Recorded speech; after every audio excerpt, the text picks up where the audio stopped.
Sachal news network की videos में खुश आमदेद। नाजरीन, वीडियो से मुतालिक अपनी कीमती राय का इजहार कमेंट बॉक्स में ज़रूर करें और चैनल को सब्सक्राइब करें।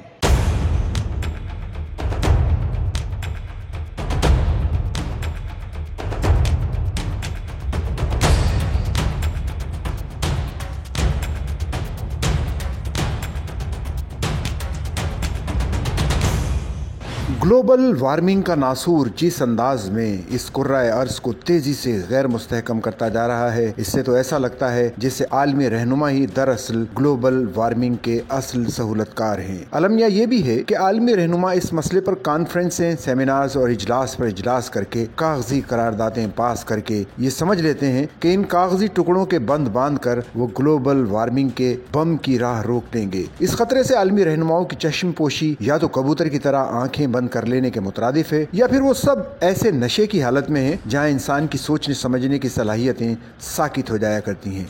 इसमें कोई शक नहीं कि इस कुर्राए अर्ज को माहौलियाती तौर पर गैर मुस्तहकम करने में हम इंसानों ने बेदर्दी, लापरवाही और चश्मपोशी की इंतहा कर दी है। क्या हम इंसानों ने कभी ये भी सोचा है कि इस कुर्राए अर्ज पर बसने वाली मखलूक पर सिर्फ इंसानों का ही हक नहीं, बल्कि यहाँ कुदरत की अनगिनत और मखलूकें भी बसती हैं जिन्हें इन नाकर्दा गुनाहों की सजा हमारे करतूतों की शक्ल में मिल रही है। ये बात तो अब रोज़े रोशन की तरह आया हो चुकी है कि माहौलियाती तब्दीली दौर हाजिर के सबसे बड़े मसाइल में से एक है। दुनिया के तूलो अर्ज के किसी खित्ते को देख लें, कुतबे शुमाली के ग्लेशियर्स हों, सातों बर्रे आज़मों के मैदानी पहाड़ी इलाके या समंदर हों, और माहौलियाती तब्दीलियों ने इन सब को गैर मुस्तहकम करके रख दिया है। अब से कुछ अर्से पहले अक़वाम मुत्तहिदा के माहौलियाती प्रोग्राम UNEP ने अपनी एक रिपोर्ट में बताया था कि इंसानी सरगर्मियों के नतीजे में तेज़ी से बढ़ते हुए दर्जा हरारत और मौसमियाती तब्दीलियों के नतीजे में इस कुर्राए अर्ज की तकरीबन 10 लाख अनवा मादूमियत के खतरे से दो चार हैं। इस कयास को तकवीयत एक मारूफ बैनुल अक़वामी तिब्बी जरीदे साइंस में शाया होने वाली इस तहकीक से भी मिलती है, जिसमें माहिरीन ने इस नुक्ते पर इत्तेफाक करते साइंसदानों ने लोगों को मशवरा दिया है कि सफ़र के लिए पब्लिक ट्रांसपोर्ट या साइकिल का इस्तेमाल करके गाड़ियों पर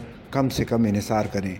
लोगों में माहौलियाती आलूदगी से बचने के लिए आगाही मुहिम भी कारगर साबित हो सकती है। इसमें कोई दो राय नहीं कि इंसानी सरगर्मियों से पैदा होने वाली हिद्दत का 90% समंदर अपने अंदर जज्ब कर लेते हैं। इसका सबसे बड़ा सबूत यह है कि समंदरों का पानी जिस रफ्तार से गर्म हुआ है वो 1993 के मुकाबले में 2 गुना हो चुका है। यही हाल कुतबे शुमाली और कुतबे जुनूबी की पिघलने वाली बर्फ की रफ्तार का है, जो पिछली 2 दहाइयों के मुकाबले में 3 गुना से भी ज्यादा रफ्तार से पिघल रही है। अक़वाम मुत्तहिदा इस सिलसिले में एक अरसे से हमें यह बावर कराता आ रहा है कि कुतबे शुमाली और जुनूबी की तेजी से पिघलती बर्फ ने सतह समंदर को जिस तरह बुलंद करना शुरू कर दिया है, इसे मुस्तकबिल में इंसानी बका के लिए एक खतरे की घंटी से ताबीर किया जा सकता है।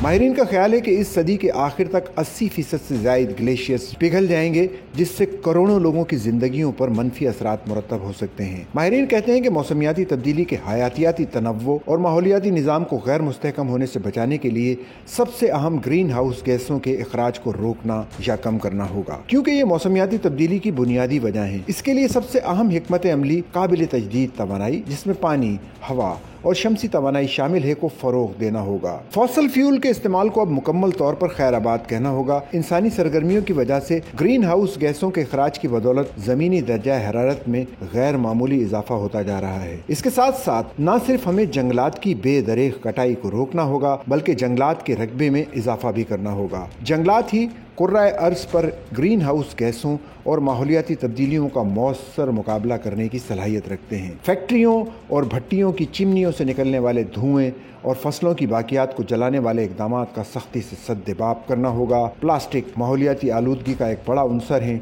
इसके इस्तेमाल की हद्दुल वसा हौसला शिकनी करना होगी।